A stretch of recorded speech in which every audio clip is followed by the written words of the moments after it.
ఆప్ అధికార ప్రతినిధి రామగౌడ్ గారు ఉన్నారు. నమస్తే అండి రామగౌడ్ గారు. సో ఇవాళ జరిగిన పరిణామాలు చూస్తుంటే అంటే వాంగ్చుక్కి మీ పార్టీ అధినేత వెళ్ళి కూడా సంఘీభావం తెలిపారు. ఆయన పక్కనే కూడా కూర్చొని ధర్మేంద్ర ప్రధాన్ రాజీనామా చేయాలి, ఆ స్థానంలో కూడా వాంగ్చుక్ నియమించాలంటూ కూడా మాట్లాడడం జరిగింది. మొత్తంగా అంటే ఏం చెప్తారు? ఇప్పుడు వాంగ్చుక్ ఆమరణ నిరాహార దీక్షను అయితే విరమించారు, బట్ అయినా కూడా ఉద్యమం ఆగేటట్టుగా కూడా కనిపించడం లేదు. ఇప్పుడు ఏవైతే డిమాండ్లు పెట్టారో దానికి సంబంధించి కూడా వాళ్ళతో మాట్లాడతాము, క్యాబినెట్లో కూడా చర్చిస్తామంటున్నారు. సో ఎట్లా ఉండబోతుంది అనుకుంటున్నారు? సో ప్యానెల్లో పాల్గొన్న మిత్రులందరికీ కూడా మా గుడ్ ఈవినింగ్. సో ఒకటి మనం చూడొచ్చు, బీజేపీ మిత్రుడు చెప్పినట్టుగా కాంగ్రెస్ తప్పులు చేసింది కాబట్టి బీజేపీ తప్పు చేస్తే బీజేపీ హయాంలో తప్పు జరిగితే తప్పేంది అనే విధంగా మాట్లాడుతున్నారు. ఒకటి గుర్తుపెట్టుకోండి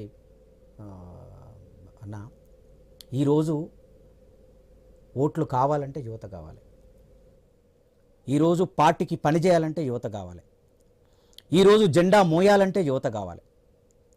కానీ ఈరోజు యువత సమస్యలో ఉంది అంటే నీట్ పరీక్షలు ఈరోజు లీక్ అయినాయని నిరసిస్తుంటే ఈ బీజేపీ పార్టీకి యువత అవసరం లేదా?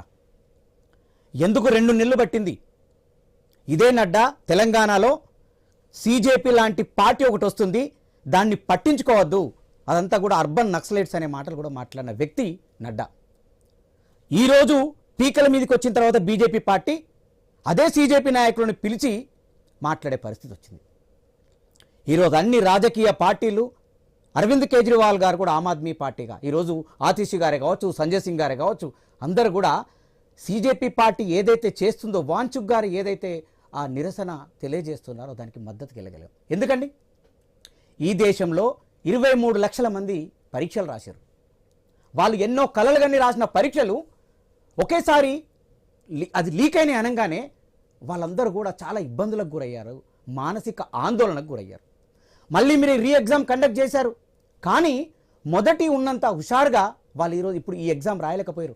చాలామందిని మనం చూస్తున్నాం, వాళ్ళని అడుగుతున్నాం, ఫస్ట్ ఎగ్జామ్లో చాలా మార్కులు రావడానికి నేను మంచిగా చదువుకున్నా, కానీ మళ్ళీ రీ ఎగ్జామ్ కండక్ట్ చేసేవారికి ఈసారి మార్కులు తక్కువ వచ్చినాయని అటు యువతులు కూడా చాలామంది కూడా బాధపడుతున్నారు. అంటే దీనికి కారణం బీజేపీ కాదా? ఈరోజు ఇంత అంటే మనం డిజిటలైజ్గా బాగా అంటే ఉన్నత స్థాయికి చేరుకున్నాం. డిజిటల్గా మీరు నరేంద్ర మోడీ ఈ దేశాన్ని కాపాడడానికి వచ్చిన దేవుడు అనే చూపిస్తున్న ఈరోజు బీజేపీ లీకులు కాకుండా ఎందుకు రక్షించలేకపోయింది? సీజేపీ పార్టీయే కావచ్చు, దేశ యువతే కావచ్చు, సోనం వాంగ్చుక్ గారే కావచ్చు, ఏం కోరారు ఈరోజు బీజేపీ పార్టీని?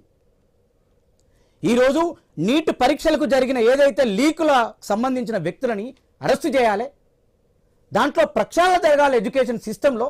అలాగే దానికి ముఖ్య కారకులైన ఎవరైతే ధర్మేంద్ర ప్రధాన్ ఉన్నాడో అతన్ని రాజీనామా చేయాలని అడుగుతున్నాం. మరి బీజేపీ పార్టీ ఇన్ని రోజులు ఏం చేసింది? దాని మీద ఎందుకు సమీక్ష చేయలేదు? ఈరోజు యువతతోటి ఎందుకు మాట్లాడలేకపోయింది? ధర్నా చేసే ప్లేసుకు ఈరోజు బీజేపీ పార్టీ నాయకులు ఎందుకు వెళ్ళలేకపోయారు? అంటే అంత దమ్ము లేదా అని అడుగుతున్నాం. వీళ్ళకి ఎప్పుడు కూడా బీజేపీకి యువతకు ఉద్యోగాలు అవసరం లేదు, విద్యార్థులకి మంచి విద్యనియాల్సిన అవసరం లేదు, ఈ దేశంలో రైతులకు మంచి సౌకర్యాలు అందించాల్సిన అవసరం లేదు, అసలు ఈ దేశ ప్రజలు అవసరం లేదు. వాళ్ళకి ఎప్పుడు కూడా హిందూ ముస్లిం అనే ఒకే ఒకటి దాంతో ఈ దేశంలో అల్లర్లు సృష్టించడానికి బీజేపీ ఉంది తప్ప మిగతా దేనికి లేదనేది నిజం. ఈరోజు దేశ ప్రజలు చూస్తున్నారు. ఈరోజు ఎక్కడో తెలంగాణ నుంచి వెళ్ళి, ఈరోజు ఎక్కడో అన్ని రాష్ట్రాల నుంచి వెళ్ళి ఢిల్లీకి వెళ్ళిపోయారు. మనమందరం అక్కడ చూస్తున్నాం. ఆ వ్యక్తి నన్ను కొట్టండి అని ముందుకు వచ్చి దెబ్బలు తినడానికి కూడా సిద్ధపడ్డాడు. ఈరోజు స్వాతంత్ర ఉద్యమంలో అటువంటి విషయాలు జరిగినాయి, తెలంగాణ ఉద్యమంలో అటువంటి పరిస్థితులు జరిగినాయి. అలాగే ఈరోజు నీట్ పరీక్షలు కావచ్చు, ఈ దేశ ప్రజలని ప్రధాని మోడీ మోసం చేస్తున్నాడని నమ్మిన యువత అంతా కూడా రోడ్లెక్కిర్రు. మరి ఈ రోడ్లెక్కిన తర్వాత మీ బాధ్యత ఏంది? ఈరోజు మిత్రుడు చెప్పినట్టుగా ఈరోజు కాంగ్రెస్లో జరిగింది కాబట్టి మీ హయాంలో అన్నిసార్లు జరిగింది, మా హయాంలో ఒకటేసారి జరిగింది. అరే బుద్ధుండాలి. ఎవరి హయాంలో జరిగినా కూడా ఈ సిస్టమ్ ఏదైతే ఉందో ఆ సిస్టమ్ని ప్రక్షాళన చేయాలంటున్నాం. ఆ ప్రక్షాళన చేయడానికి మీరు ఎందుకు ముందుకు రాలేదు?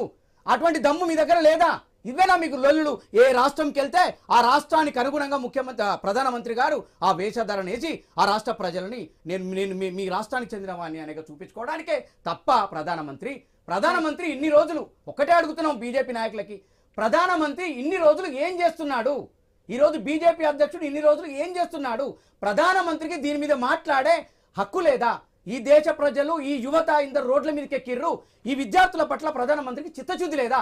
ఇన్ని రోజులు 2 నెలల నుంచి ఎందుకు ప్రధాని మాట్లాడలేకపోతాడు? బీజేపీ నాయకులు దానికి సమాధానం చెప్పగలుగుతారా? డిబేట్లకు వచ్చి మాట్లాడడం కాదు. ఎవరైతే ధర్నాలు చేస్తున్న వాళ్ళపైన అర్బన్ నక్సలైట్లు వీళ్ళు ఎక్కడి నుంచో వచ్చారు మనం ఒకసారిగా న్యూస్లో చూడొచ్చు. ఒక వ్యక్తి మీరు భారతీయ జనతా పార్టీ అంటుంది మీకు డబ్బులు వస్తున్నాయి అడగండి, నాకు అమెరికా నుంచి బస్సులో డబ్బులు వచ్చినాయి, 20 రూపాయలు పెట్టి ఆటోకి వచ్చిన, రేపు నేపాల్ నుంచి బయట రాష్ట్రం నుంచి దేశం నుంచి డబ్బులు వస్తున్నాయి, నేను ఆటో ఎక్కిపోతా అంటున్నాడు. అరే బుద్ధి ఉండాలి. మీ సొంత మీడియా గోధి మీడియాని పెట్టుకొని ఈరోజు ఈ దేశ ప్రజల మైండ్ సెట్ని మార్చడానికి ప్రయత్నిస్తున్నారు. కానీ యువత అటువంటి యువతనే మీరేదైతే డిజిటల్ మీడియా వాడుతున్నారో ఈ రోజు యువత అదే డిజిటల్ మీడియా వాడుకొని ఈ రోజు వ్యంగ్యంగా వచ్చిన సిజేపీ పార్టీ లాంటి యువత ఈ రోజు మిమ్మల్ని ప్రశ్నించే పరిస్థితి తీసుకొచ్చింది. ఈ రోజు ప్రతిపక్షాలు ఒకవేళ ప్రశ్నిస్తే వాళ్ళందరినీ జైలు వేస్తున్నావు, ప్రతిపక్షాలు ముందుకొచ్చి పోరాటం చేస్తే వాళ్ళ ఇంటికి ఈడీలు సిబిఐలు పంపిస్తున్నాం, తెల్లారి మీ పార్టీలో చేరుకుంటున్నారు. బీజేపీ పార్టీ చేస్తుంది ఒకటే, ఫస్ట్ ఈ ఏవైతే ఆపోజిషన్ పర్సన్ ఇంటికి పంపించాలి, తెల్లారితేనే ఒక 4 రోజులు వాళ్ళని బీజేపీ పార్టీ ఏదైతే వాళ్ళ పార్టీలో చేర్చుకోవాలి, వాషింగ్ పౌడర్ నిర్మర్లాగా మళ్ళీ వాళ్ళు బీజేపీ పార్టీకి వెళ్ళిపోతున్నారు. ఇంకో విషయం చిన్నగా నేను మాకు చివరిగా నాకు ఇచ్చారు. ఈరోజు రామ మందిర్లో 200 కోట్ల రూపాయలు ఈరోజు అక్కడ నష్టం జరిగింది. 200 కోట్ల రూపాయలు తిన్నారంటే ఏడుకు వేరి బీజేపీ నాయకులు అంటే రాముడని వెనుకేసుకొస్తారు, అంటే బాలరాముడు లాగా ప్రధానమంత్రిని చూపించుకుంటారు, బాలరాముడిని పట్టుకొని పోతున్నారని చూపించుకున్న మోడీ ఈ రోజు బీజేపీ నాయకులు ఏం సమాధానం చెప్తారు? వీళ్ళకి బుద్ధి ఉందా? ఫస్ట్ ఈ రోజు యువత చనిపోతే వాళ్ళ పక్షాన పోయి ఏది ధర్మేంద్ర ప్రధాన్ వాళ్ళ ఇంటికి వెళ్ళే పరిస్థితి లేదా? వాళ్ళ ఇంటికి వెళ్ళి వాళ్ళని పరామర్శించొద్దా? వాళ్ళకి ఆర్థిక సహాయం చేయొద్దా?